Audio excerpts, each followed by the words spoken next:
You found a place that you really want to buy, whether it's your own home or an investment property, but the market at the moment is going gangbusters and there is so much competition out there. Now, a hot property market is not necessarily a bad thing. It's a good sign if there's lots of people at an open home or at an inspection and they're interested in buying the place that you're buying. It can tell you that there's other buyers willing to pay for this property and that there is interest in the property that you're looking at.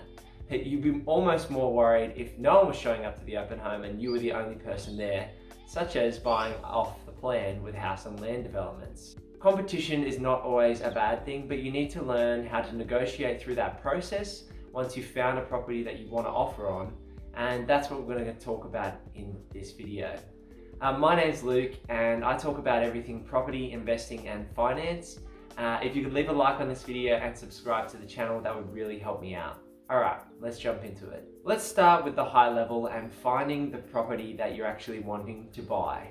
There's no point now going out there on realestate.com or Domain and having 100 suburbs in your search and looking for 3 to 4 bedroom houses across these 100 suburbs to try and find the property that you're looking for. You first of all need to narrow your scope, and that means finding the key suburbs, maybe 5 to 10 at most, that you're really interested in for whether you're buying a home for yourself or whether you're buying a home for investment.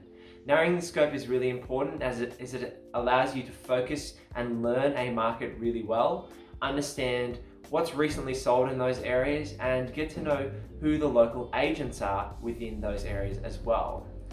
Step number 2 is once you've found and narrowed your suburbs down, it's to actually work out who the top agents in those areas are and to try and build key relationships with those agents.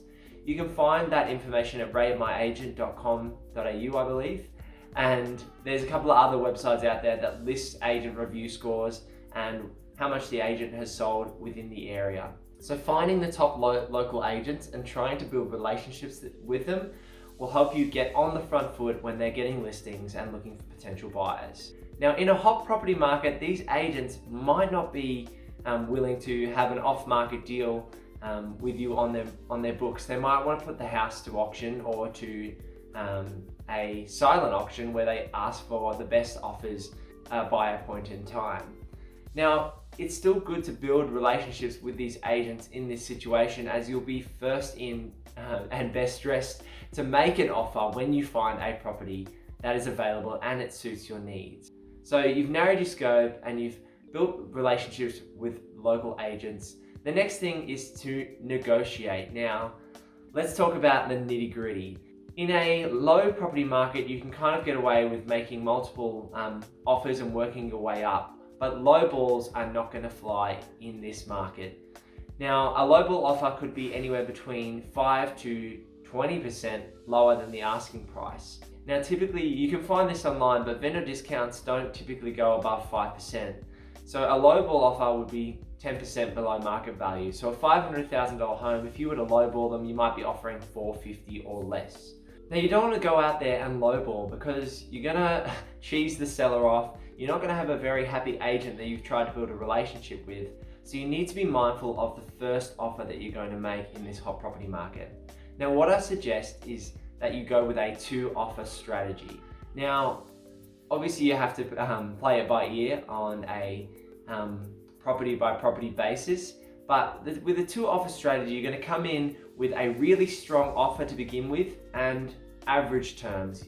You might be flexible on some of those terms, but you're probably going to put in a good price and the best terms that you can for that property. There's only 2 levers that you can pull when you're negotiating, and that is price and terms. So first of all, when you're making that initial offer, you've got to try and put in a very competitive price in this hot market, as there's going to be potentially multiple offers on the properties that you're looking to buy. Now, looking at terms as well, try and put in some of your best terms on that initial offer. You may have a little bit of leeway in the building and pest or the finance clause depending on your situation. You make your first offer and you try to make it as strong as possible to interest the vendors into having you as the potential buyer. Now, vendors, after looking at all offers, might not readily accept the first and highest price. They might want to negotiate with you. So that's where round 2 comes in, and that's where knowing your limit is important. You can get emotional in the buying process, and it's very easy once you've found a property and you spent money on the building and pest and you've lined up your solicitor and your bank, that you really, by that point, you're really wanting to pull the trigger and make the purchase happen. But it's important to know that there's always another fish in the sea, there's always another property out there. So be diligent in setting the top price that you're willing to pay for a property. I'm going to use some basic numbers for an example. So say a house was offering for $500,000 and you might put in an offer of 504 on your first offer because you know that the market's quite competitive and you might have to pay a little bit over asking price. Now the sellers might be wanting 520, but your top, once you've done your research on this property, says that this property is worth no more than 510. So you can up your price by $6,000 to 510, but you should probably draw the line in the sand there and not be willing to pay any more money, as there's potentially not comparable sales in the market to support that price, and you might be able to find a better deal elsewhere. So you've narrowed your scope, you've built relationships with real estate agents, you've got your 2 offer strategy in place, and you know your limit. Now, negotiations can be a bit wacky and a bit wild, but it's important to keep your finger on the pulse now. As the property market is hot, you can't be looking at sales from 6 months ago to set your price expectations, and this is really critical. You need to use the most recent sales data that you can find, and data is an important part of the equation in making a strong offer in the hot property market.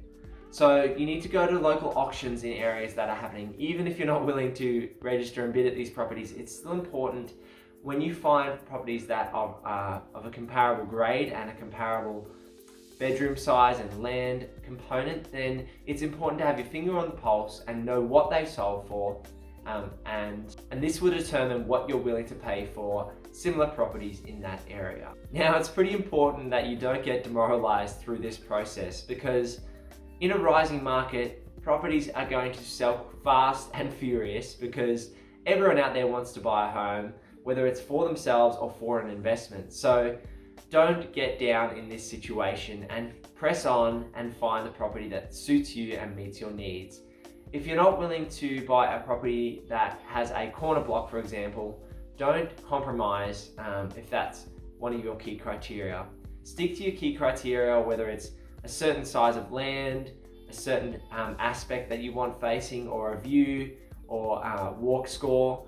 It's important to understand your key criteria and push through, even though you might lose out on a number of properties in this process, and it's going to be frustrating. You might get really lucky and the first property you see, you might end up buying, but that might indicate you haven't done enough research on the area. So do your due diligence, research comparable properties and build relationships, and eventually you'll secure the next property that you're looking to purchase. It's really important to consider whether you're buying this house as a principal place of residence or as an investment. When you're buying as an investment, the numbers really need to stack up. So the cash flow needs to make sense, the leverage needs to make sense, and overall the return on your investment is very important. And from that point of view, you need to do the due diligence on the numbers and make sure that you don't overpay. Now, it's quite different if you're buying a principal place of residence, and your heart and emotions may take over and you may fall in love with a dream location or a character home that really ticks the boxes for you. So in that situation, your upper limit might bump up further and further. But just understand that if you're willing to pay more and more for the property, that you're comfortable with that, and that you're not going to want to back out of the deal if you end up offering your top number. That's really a critical point. So understand the difference between buying for yourself and buying for an investment in a hot property market as well. I hope you found some of these points useful about negotiating in a hot property market. And before you go, I'd really love to hear some video ideas from you guys. This channel is to help you and help people. So leave a comment down below saying what you'd like me to talk about, and I'll read through them and hopefully make some more videos on those topics. All right, have a good one. Peace.